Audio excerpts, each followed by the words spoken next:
इस सेशन में हम क्वाड्रेटिक इक्वेशन की एनसीईआरटी के सॉल्यूशन डिस्कस करेंगे। ऑफलाइन क्लासेस में ये ऑलरेडी हो चुके हैं, आज ऑनलाइन में थोड़ा सा देर हो रहा था तो वो आज कर लेंगे। ठीक है, चैप्टर करने हैं हमें क्वाड्रेटिक इक्वेशन।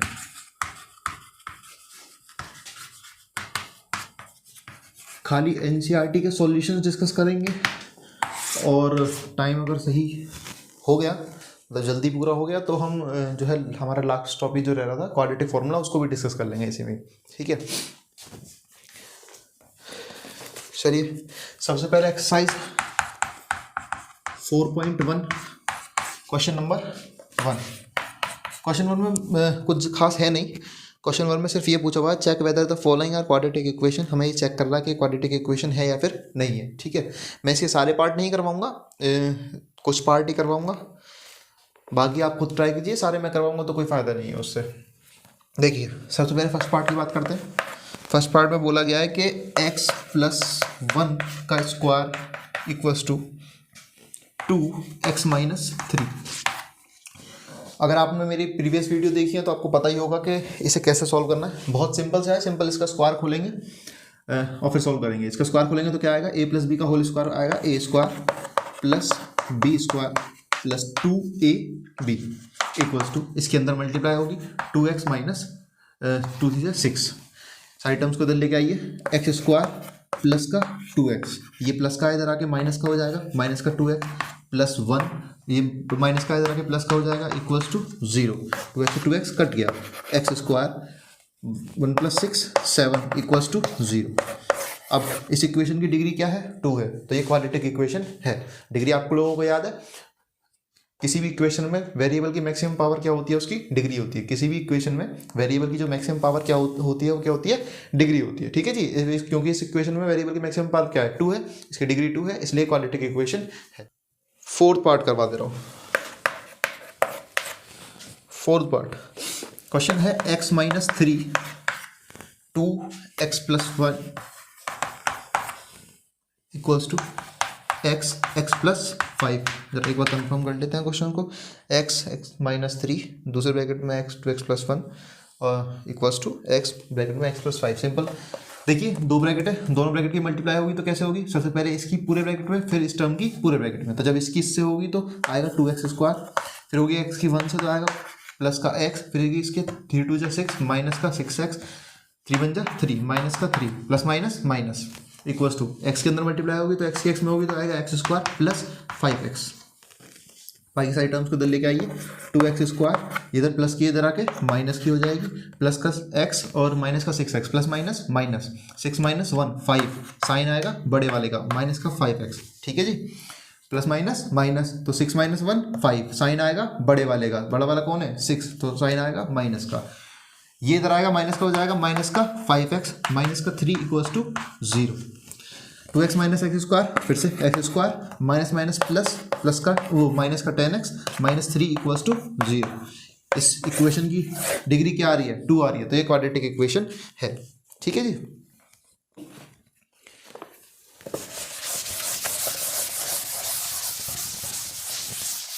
नेक्स्ट देख लीजिए। नेक्स्ट कौन सा कर पाए,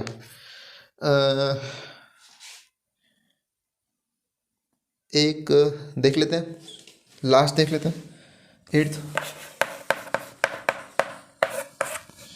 ये कह रहा है x³ minus 4x² minus x+1 equals to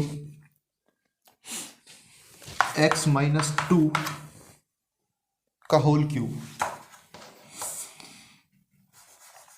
देखिए a - b का, देखिए इसे सॉल्व करेंगे, ये a - b का होल क्यूब का फॉर्मूला बनना है। क्या होता है a - b के होल क्यूब का फॉर्मूला, ये होता है a का क्यूब प्लस b का क्यूब माइनस, सॉरी माइनस आएगा यहाँ पे, माइनस b का क्यूब माइनस 3ab और a - b, जहाँ जहाँ पर माइनस की टर्म है वहाँ सब जगह नेगेटिव आएगा। a का क्यूब माइनस b का cube minus 3ab a - b। जब मैं इसमें वैल्यू पुट करूँगा तो क्या आएगा, x³ minus 4x² minus x+1 equals to, तो क्यूब खोलूँगा तो आएगा सबसे पहले x का क्यूब माइनस 2 का cube minus 3ab a - b,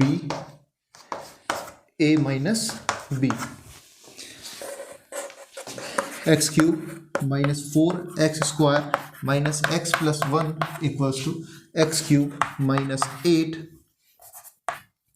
minus, देखिए इसको अंदर सॉल्व करेंगे, ये आएगा 3 2 6 एक्स की इसमें होगी तो आएगा माइनस का 6x स्क्वायर, फिर 6x की 2 में होगी तो आएगा माइनस माइनस प्लस का 12, ये माइनस का 3 है, ये माइनस का 6x है, माइनस का 2 है, तो minus minus plus 6x into 2, तो ये आ जाएगा 12x। सारी टर्म्स को फिर से इधर लेके आइए, ये यहाँ पर क्यूब होगा, सारी टर्म्स को इधर लेके आइए, ये आएगा एक्स क्यूब माइनस का 4x स्क्वायर माइनस का x प्लस 1 माइनस का एक्स क्यूब, इधर आएगा प्लस का हो जाएगा प्लस का 8, इधर आएगा प्लस का हो जाएगा प्लस का 6x स्क्वायर माइनस का 12x इक्वल्स टू 0। अब बस सॉल्व होना बाकी है, एक्स क्यूब से एक्स क्यूब कट गया, कि माइनस का 4x स्क्वायर प्लस का 6x स्क्वायर कितना है 2x स्क्वायर, माइनस का x माइनस का 12x तो माइनस का 13x प्लस का 1 प्लस का 8 तो प्लस का 9 इक्वल्स टू 0। क्योंकि इस इक्वेशन की जो डिग्री है वो 2 है, इसलिए ये भी एक क्वाड्रेटिक इक्वेशन है। ठीक है जी, नोट कर लीजिए। समझ में आ रहा है आप लोगों को? बड़ा ही इजी सा है, कुछ खास है नहीं इसमें।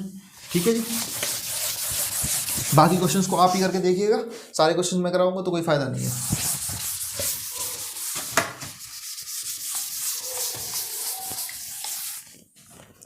देखिए सेकंड क्वेश्चन, देखिए सेकंड क्वेश्चन का फर्स्ट पार्ट मैंने ऑलरेडी करा रखा है प्रीवियस वीडियो में, जो सेकंड पार्ट डाला हुआ है, सेकंड पार्ट में आप चेक करके देखिएगा, इसका सॉल्यूशन मैंने ऑलरेडी करवा रखा है।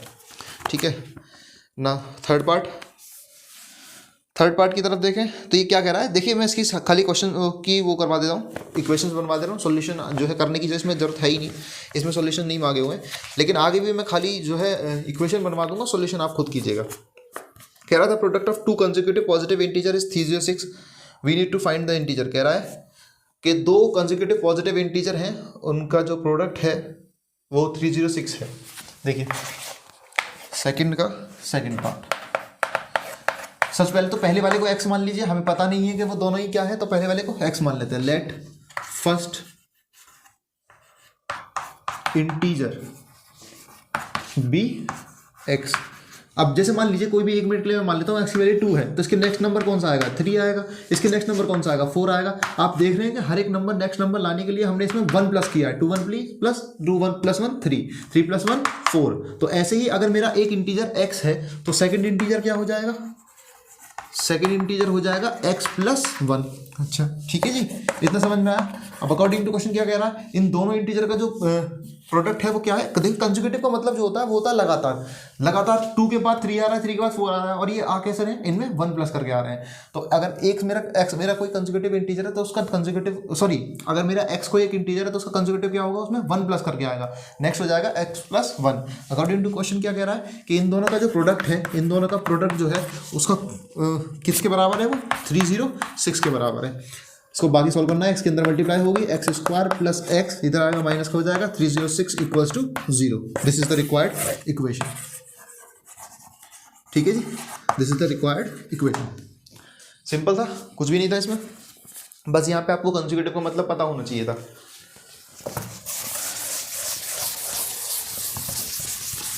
देखिए नेक्स्ट कह रहा Rohan mother is 20 year older than him. Rohan की जो माँ है वो रोहन से 26 ईयर ओल्डर है, बड़ी है। The product of their edges 3 year from now will be 360। कह रहा है अब से 3 साल के बाद इनकी एज का जो प्रोडक्ट होगा वो होगा 360। We would like to find the Rohan present age. Rohan की प्रेजेंट एज क्या है, फिर से मैं कह रहा हूँ इस सॉल्व करने की जरूरत नहीं है, सिर्फ इक्वेशन बनानी है।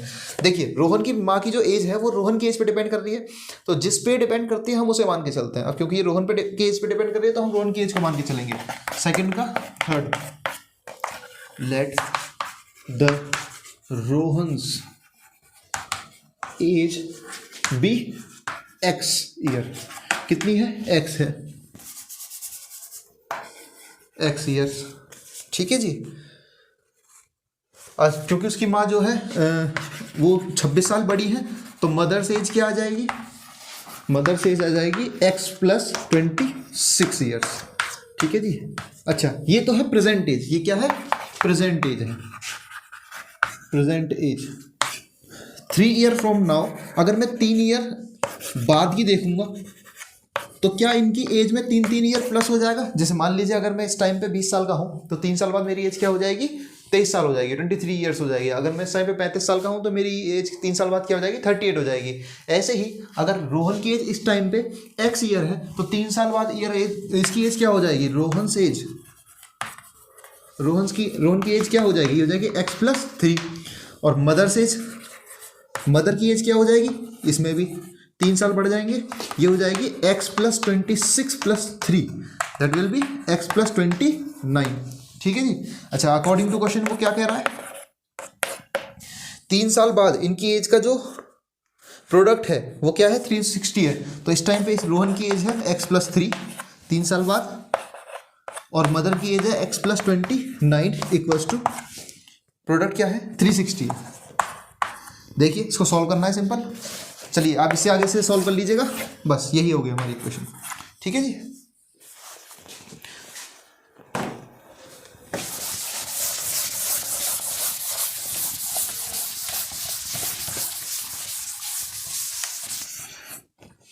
नेक्स्ट इज फोर्थ पार्ट भी मैं ऑलरेडी करा चुका हूँ, मैं इससे प्रीवियस वीडियो जो है पार्ट 2 जो है उसमें फोर्थ पार्ट ऑलरेडी मैंने करवा रखा है, आप उसमें देख लीजिएगा। ठीक है जी। चलिए अब शुरू करते हैं एक्सरसाइज 4.2। क्वेश्चन नंबर फर्स्ट में सिंपल सॉल्यूशन करने, सॉल्यूशंस के लिए मैं पहले ही ऑलरेडी प्रीवियस वीडियो बना चुका हूँ, आप उनमें से देख के सीख लीजिएगा। क्वेश्चन नंबर 2 में भी इनके सॉल्यूशंस ही करने हैं। और फिर क्वेश्चन नंबर 3 ये कह रहा है find 2 numbers whose sum is 27 and product is 182। कह रहा है 2 ऐसे नंबर्स निकालिए जिनका सम क्या है 27 है और प्रोडक्ट क्या है 82 है। देखिए ऐसे केसेस में जनरली क्या होता है कि हमें 2 वेरिएबल मान के चलने होते हैं, लेकिन जो हमारा चैप्टर है, जो हम चैप्टर पढ़ रहे हैं जिसमें तो सिंगल वेरिएबल है बस, तो देखो दूसरे वेरिएबल की वैल्यू हमें सिंगल के टर्म्स में निकालनी होती है। देखिए जरा कैसे, जैसे मान लीजिए फर्स्ट नंबर भी let first number be x, another भी, देखिए ये क्या हो जाएगा। जैसे मान लीजिए अगर मैं कह रहा हूं कि दूसरा नंबर, 1 मिनट के लिए मान लेता हूं कि दूसरा नंबर y है, तो ये क्या कह रहा है, दोनों नंबर का सम क्या है 27 है, that is x+y equals to 27। अगर मैं यहां से दूसरा नंबर मतलब y की वैल्यू निकालना चाहूं तो क्या आएगी, ये आएगी 27 माइनस एक्स। आप लोगों को समझ में आई, पक्की बात है। देखिए हम जो है इस चैप्टर में 2 वेरिएबल्स मान नहीं सकते, लेकिन मुझे बोले तो 2 ही नंबर हुए हैं, तो मुझे दूसरे नंबर की वैल्यू निकालनी पड़ेगी। मैंने 1 मिनट के लिए क्या माना कि पहले वाला नंबर जो है वो है x और दूसरा नंबर क्या है y है। तो अकॉर्डिंग टू क्वेश्चन वो कह रहा है कि दोनों का सम जो है वो क्या है 27 है। तो यहाँ से अगर मैं y की वैल्यू निकालना चाहूँगा तो वो क्या आएगी, ये आएगी 27 माइनस एक्स। तो मेरा दूसरा नंबर क्या आ गया 27 माइनस एक्स। समझ में आया ना, पक्का। दूसरा नंबर क्या आ गया 27 माइनस एक्स, तो अनदर नंबर हो जाएगा 27 माइनस एक्स। ठीक है जी। अच्छा, अकॉर्डिंग टू क्वेश्चन आगे और वो क्या कह रहा है, कह रहा है दोनों नंबर का जो प्रोडक्ट है वो क्या है 182 है। तो एक तो नंबर हो गया x, दूसरा हो गया 27 माइनस एक्स इक्वल्स टू क्या है, दोनों का प्रोडक्ट 182 है। सिंपल से सॉल्व करना है, 27x minus x square equals to 182। Side terms को उधर ले जाइए, एक्स स्क्वायर ये प्लस का इधर जाके माइनस हो जाएगा, 27x ये प्लस का है 182 इक्वल्स टू 0। अब आगे इसका सॉल्यूशन करना है। सॉल्यूशन में एक भी इक्वेशन का नहीं करवाऊंगा, सिर्फ इक्वेशंस बनवाऊंगा, क्योंकि सॉल्यूशन करने के मेथड मैं ऑलरेडी सिखा चुका हूँ। ठीक है जी, तो आप सॉल्यूशंस खुद कीजिएगा।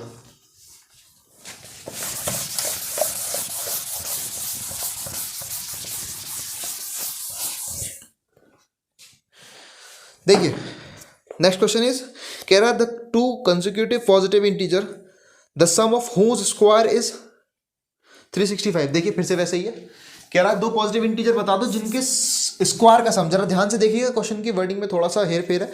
वो कह रहा है कि जो भी वो नंबर है उनके स्क्वायर का सम जो है वो 365 है। ठीक है, तो फिर वैसे ही मान के चलते हैं, एक नंबर को x मान के चलेंगे, फिर आगे देखेंगे क्या होता है। Question number 4 late first number भी फिर से वही है बिल्कुल अभी जो हमने देखा था। पहले नंबर को x मानेंगे, इसका नेक्स्ट कंसेक्यूटिव कैसे आएगा, ये आएगा इसमें 1 प्लस करके। सेकंड नंबर क्या हो जाएगा, ये हो जाएगा x+1। ठीक है जी। अकॉर्डिंग टू क्वेश्चन क्या कह रहा है, इन दोनों के स्क्वायर का सम, तो x का स्क्वायर क्या होगा x स्क्वायर, x+1 का स्क्वायर क्या होगा x+1 का होल स्क्वायर। इन दोनों नंबर्स के स्क्वायर का जो सम है वो कितना है 365 है। इतनी बात समझ में आई। कोई प्रॉब्लम इस बात से? देखिए ये कह रहा है ना, the to find two consecutive positive integer sum of whose squares is इतना, इनके स्क्वायर का जो सम है वो 365। अब इसको सॉल्व करना है, एक्स स्क्वायर प्लस इसका स्क्वायर खोलेंगे तो क्या आएगा, ए square plus B square plus 2ab equals to 365। इसको लेके आइए, x square plus x square हो जाएगा 2x स्क्वायर, ये हो जाएगा प्लस का 2x, इधर आएगा तो माइनस का हो जाएगा, तो माइनस का 364 इक्वल्स टू 0। ये हमारे पास इक्वेशन बनी। इसी इक्वेशन को मैं 2 कॉमन लेके क्या कर लिख सकता हूँ, x square plus x minus 2 1 जा 2, 2 8 जा 16, 2 2 जा 4 इक्वल्स टू 0। इसके फैक्टर्स देखिएगा, फैक्टर्स में अगर आपको फैक्टर्स निकालने अभी आपको सभी को आते होंगे, देखिए ऐसे निकाल लीजिए कीजिए 182, 2 9 जा 18, 2 1 जा 2, फिर किससे जाएगा ये जाएगा 7 से, 7 1 जा 7, 2 बचा, 7 3 जा 21 और 13। ठीक है जी। तो फैक्टर्स देखो कैसे फैक्टर बनाने हैं, जिन ऐसे नंबर जिनका मल्टीप्लाई करके तो आए 182 और माइनस करके आए 1। देखिए एक्स के साथ क्या कोफिशिएंट है, 1 है, तो कैसे मुझे जो है 1 को ऐसे नंबर्स में तोड़ना है जिनको मल्टीप्लाई करके तो आए 182। देखिए एसी मल्टीप्लाई करके आए 182 और ये वाला साइन माइनस माइनस करके आए जो है बी जो कि है 1। देखिए यहाँ से क्या आएंगे 7 2 जा 14, तो 13 और 14 ऐसे नंबर हो गए। ठीक है जी। इसको आप एक्स की जगह यहाँ 1 की जगह लिख सकते हैं 14 माइनस 13। उसके बाद सिंपल आपको सॉल्व करना है। ये जो मेथड मैं कह रहा हूँ ये मैंने ऑलरेडी प्रीवियस वीडियोस में दिखा दिया है, सिखा दिया है। अगर आपको ये नहीं आ रहा है तो प्रीवियस वीडियोस देखिए। ठीक है जी, वो इंपॉर्टेंट है।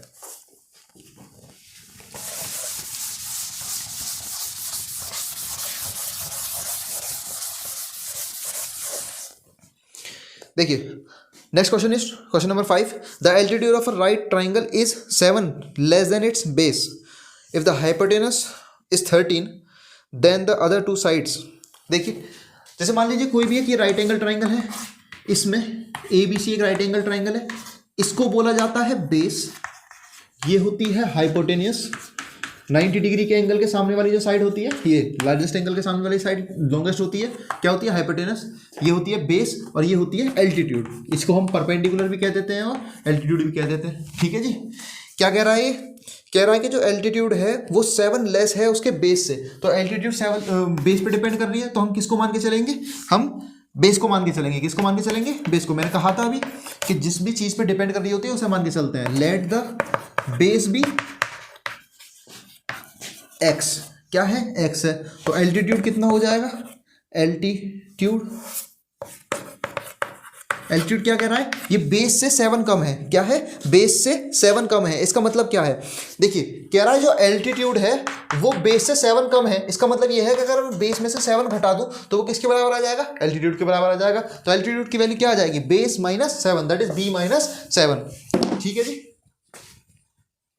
x माइनस 7, क्योंकि हमने बेस को क्या माना है, x माना है। ठीक है जी। अच्छा हमें हाइपोटेनस क्या दे रखी है, हाइपोटेनस दे रखी है हमें 13, यही दे रखी है ना, हाइपोटेनस दे रखी है हमें 13। अब सिंपल सी, अगर ये राइट एंगल ट्राइंगल है तो इसमें पाइथागोरस लगा सकते हैं हम, by Pythagoras theorem. By Pythagoras theorem क्या आएगा, पाइथागोरस थ्योरम क्या होती है, हाइपोटेनस का स्क्वायर इक्वल्स टू परपेंडिकुलर का स्क्वायर प्लस बेस का स्क्वायर। तो हाइपोटेनस का स्क्वायर दैट इज 13 का स्क्वायर इक्वल्स टू परपेंडिकुलर का स्क्वायर दैट इज एक्स का square, sorry x plus x minus 7 का स्क्वायर प्लस बेस का square that is x square. इतना सभी को समझ में आया, पक्की बात है, श्योर हो। चलिए इसको रब कर देते हैं, यहाँ लिख लेंगे। देखिए अगर मैं इसे सॉल्व करता हूँ तो क्या आएगा, 13 का square that is 169 equals to x minus 7 का स्क्वायर, ये ए माइनस बी का होल स्क्वायर है, ये ए माइनस बी का होल स्क्वायर है। इसको खोलूंगा तो क्या आएगा, ए स्क्वायर दैट इज एक्स का स्क्वायर प्लस बी स्क्वायर 7 का स्क्वायर 49 माइनस 2ab माइनस का 14 एक्स प्लस एक्स स्क्वायर। तो आज से सॉल्व करूँगा तो x square plus x square हो जाएगा 2x स्क्वायर प्लस का 14, सॉरी माइनस का 14 एक्स, 169 इधर आके माइनस का हो जाएगा तो प्लस का 49 माइनस का 169 इक्वल्स टू 0। यह आ जाएगा 2x स्क्वायर माइनस का 14x, ये प्लस माइनस माइनस 169 में से 49 जाएंगे तो आएगा माइनस का 120 इक्वल्स टू 0। इसमें से 2 कॉमन ले सकते हैं। इसी को मैं और क्या लिख सकता हूँ, एक्स स्क्वायर माइनस का 7x स्क्वायर माइनस का 7x माइनस 2 जाएगा तो 60 बचेगा इक्वल्स टू 0। फैक्टर्स बना लीजिएगा इसके, 12 और 5 इसके फैक्टर आएंगे। ठीक है, मल्टीप्लाई करके 60 आना चाहिए, माइनस करके 7, तो 12 माइनस 5, 12 पंजे 60, माइनस 5 7। ठीक है जी, फैक्टर्स आपके सामने।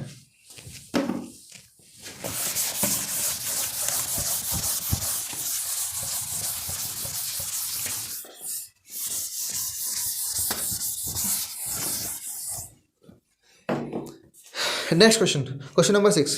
अ cottage industry produces a certain number of poultry article in a day. कह रहा है एक कॉटेज इंडस्ट्री है जो कि एक दिन में सर्टेन नंबर ऑफ आर्टिकल्स बनाती है। It was observed on a particular day, किसी एक दिन ऑब्जर्व किया गया और देखा गया कि the cost of production of each article, कह रहा है हर एक आर्टिकल की जो कॉस्ट है, कॉस्ट ऑफ प्रोडक्शन मतलब हर एक आर्टिकल को बनाने में जितना भी पैसा लगा है। ठीक है जी, कॉस्ट ऑफ प्रोडक्शन का मतलब है कि हर एक आर्टिकल को बनाने में जितना भी पैसा लगा है, ऑफ द ईच आर्टिकल, हर एक आर्टिकल को, was 3 more than twice the number of article produce on that day. कह रहा है एक आर्टिकल को बनाने में जितना भी पैसा लगा है वो उस दिन जितने भी आर्टिकल बने थे उसके ट्वाइस से 3 ज़्यादा है। इसका मतलब जो कॉस्ट है वो नंबर ऑफ आर्टिकल उस दिन जितने बने हैं उस पर डिपेंड कर रही है। फिर से किसको मानेंगे? नंबर ऑफ आर्टिकल को मानेंगे। Let the number of article produced that day be x. क्या मान लें उसे? एक्स मान लें। ठीक है जी, तो कॉस्ट क्या हो जाएगी इसकी? देखो वो क्या कह रहा है कि जो कॉस्ट है, cost of each article, each article की कॉस्ट देखिए क्या बैठेगी। ये कह रहा है हर एक आर्टिकल की जो कॉस्ट है वो उस दिन जितने भी आर्टिकल बने थे उसके ट्वाइस से 3 ज़्यादा है। क्या है? उसके ट्वाइस से 3 ज़्यादा है। इसका मतलब क्या है कि उस दिन जितने भी आर्टिकल बने थे अगर मैं उसका ट्वाइस करूं और उसमें 3 ऐड कर दूं तो वो कॉस्ट के बराबर आ जाएगी। आ जाएगी या नहीं आ जाएगी? कोई प्रॉब्लम इस बात से? ठीक है, अच्छा। और अकॉर्डिंग टू क्वेश्चन, अच्छा जब मुझे एक बात बताइए, जैसे मान लीजिए कि अगर एक टॉफ़ी की कॉस्ट जो है वो 2 रुपये है, क्या है? अगर एक टॉफ़ी की कॉस्ट 2 रुपये है तो 10 टॉफ़ी की कॉस्ट कितनी बैठेगी? सिंपल है, 10 टॉफ़ी की कॉस्ट कितनी बैठेगी? 20 रुपीज़ बैठेगी, है ना। 1 टॉफ़ी की कॉस्ट अगर 2 रुपीज़ है तो 10 टॉफ़ी की कॉस्ट कितनी बैठेगी? 20 बैठेगी। कैसे निकाला आपने? आपने एक की कॉस्ट से जितने भी नंबर थे उसकी मल्टीप्लाई कर दी। जो एक की कॉस्ट थी इनटू जितने भी नंबर की वो चीज़ थी उससे मल्टीप्लाई। जैसे एक टॉफ़ी की कॉस्ट थी हमारे पास 2 रुपये और कितनी टॉफ़ी ली? 10 रुपीज़, तो क्या आ गई? 20। ये क्या आई? ये आई हमारी टोटल कॉस्ट। क्या आई? टोटल कॉस्ट, जितनी भी हमें टोटल पड़ी है। क्या आई? Total cost. ये क्या है? इसे बोलते हैं रेट। रेट से आपने नंबर की मल्टीप्लाई कर दी तो क्या आई? टोटल कॉस्ट आ गई। ये जो टोटल कॉस्ट का हमारे पास फॉर्मूला होता है, total cost equals to rate पर article into number of articles. ठीक है जी, इतना समझ में आया? पक्की बात है, रेट पर article into number of articles. बिल्कुल सेम हम यहाँ पे करेंगे। देखिए जो कॉस्ट ऑफ ईच आर्टिकल वो है ये 2x प्लस 3, और कितने आर्टिकल बनाए हैं उस दिन? x। Rate of 1 article into total article produce on that, क्या है? टोटल कॉस्ट के बराबर हो जाएगी। हो जाएगी या नहीं हो जाएगी? पक्की बात है। ठीक है जी, कि क्या ये टोटल कॉस्ट हो जाएगी? अरे हो जाएगी, नहीं हो जाएगी? देखो ये है रेट ऑफ ईच आर्टिकल और ये है total number of article produce on that day. तो जब मैं रेट की टोटल नंबर ऑफ आर्टिकल से मल्टीप्लाई कर दूंगा टोटल कॉस्ट आ जाएगी। और इसमें कह रहा है कि जो टोटल कॉस्ट है उस दिन प्रोडक्शन की वो कितनी है? 90। ये भी टोटल कॉस्ट है और जो 90 है वो भी टोटल कॉस्ट है। तो क्या मैं इन दोनों को इक्वेट कर सकता हूँ? आप सिंपल इसे सॉल्व करना है। 2x एक्स के अंदर मल्टीप्लाई होगी तो आएगा 2x स्क्वायर प्लस का 3x, सॉरी हाँ ठीक है, प्लस का 3x इक्वल्स टू 90। 90 को इधर ले आइए, 2x स्क्वायर प्लस का 3x माइनस का 90 इक्वल्स टू 0। ये आपके पास इक्वेशन बन गई। इसका सॉल्यूशन आपको करना है बस। फैक्टर्स क्या होंगे? ऐसी 2 टर्म्स में 3 को ऐसी 2 टर्म्स में तोड़ो कि मल्टीप्लाई करने के बाद तो 180 आना चाहिए और माइनस करने के बाद 3 आना चाहिए। मल्टीप्लाई करने के बाद 180 आना चाहिए, माइनस करने के बाद 3 आना चाहिए। अगर किसी को फैक्टर्स नहीं आ रहे हैं तो सिंपल ऐसे ही निकालते हैं। 2 9 जा 18, 2 45 जा 5, 9 जा 3, 3 जा और 3 1 जा। ये तो अगर फैक्टर्स बनाने, देखिए कैसे बनेंगे फैक्टर्स।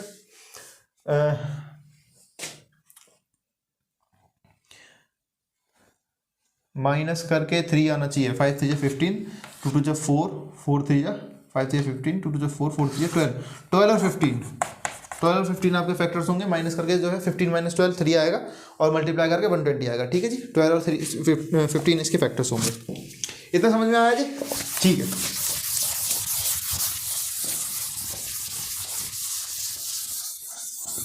देखिए अभी ये जो वीडियो बननी है ये 2022 में जो बोर्ड होंगे उसके हिसाब से बना रहा हूँ। तो अभी जो है इसमें कंप्लीटिंग द स्क्वायर मेथड कटा हुआ है।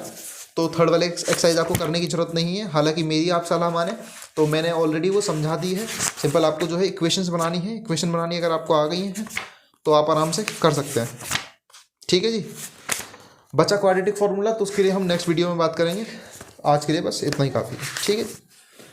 अगर कोई भी ऐसा क्वेश्चन है जो आप कर रहे हैं और आपको नहीं आ रहा है तो आप उसे जो है, जो ऑफलाइन के बच्चे हैं वो तो क्लास में आके पूछ सकते हैं, उसमें कोई बड़ी बात नहीं है। जो ऑनलाइन के बच्चे हैं वो आप कमेंट में डाल दीजिए, यही मुझे मौका मिलेगा, मैं जरूर जवाब दे दूँगा उसका। ठीक है जी।